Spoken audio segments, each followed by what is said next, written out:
there is a new field called computational linguistics. Computational linguistics. It starts with great praise for Sanskrit. It's the most computer-friendly language. Okay?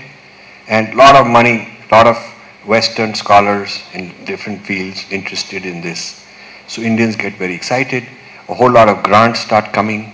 JNU Sanskrit department is one of the nexuses, one of the nodal agencies coordinating for Germans and Americans, this computational linguistics. Everybody is very happy. Our Sanskrit is going to become very popular.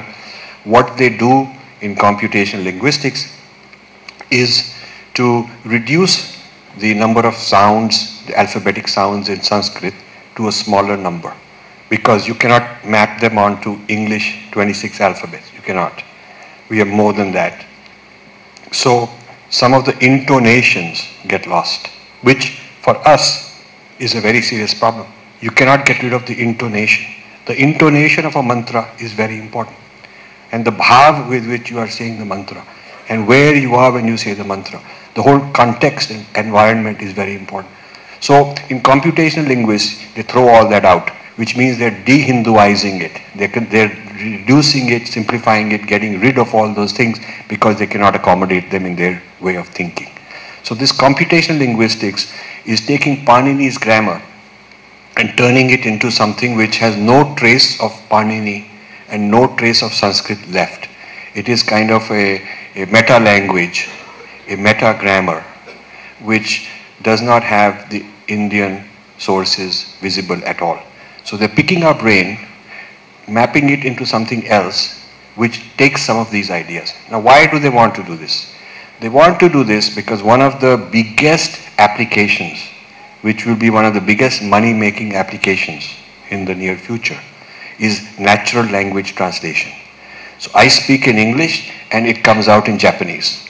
The guy speaks in Japanese, it comes out in English. Korean speaks and it comes out in German. German answers, it comes back in Korean. Real time, no delay, like maybe a trivial fraction of a second delay. It's almost like we're talking to each other. This will be such a huge application in terms of smartphones, in terms of live TV, in terms of, you won't need translators and there'll be no delay. There'll be no delay of this. And you can enter books in one language, get them translated in another language, automatic language translation. Now they found that Panini's grammar is the most sophisticated and complete engine, linguistic engine. So you can take a language, map it into this, and then map it from here to another language. So you can go back and forth. To translate, you go into Panini's grammar, then Panini's structure, and then out and so on. The tragedy is that the whole Sanskrit is being used, is the basis of this engine, and what will come out will be products that have nothing to do with Sanskrit. This will be made in USA, made in Germany, technology, linguistic, language translation and things like that.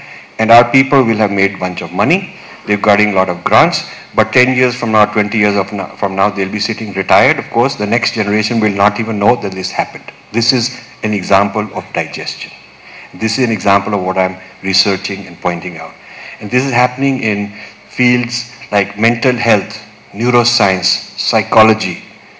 Psychology, neuroscience, cognitive science, at the cutting edge, are doing research on yogis, Buddhist meditators. They're looking at their philosophical arguments, the scientific makeup of the mind and how it works according to Hindu, Buddhist texts.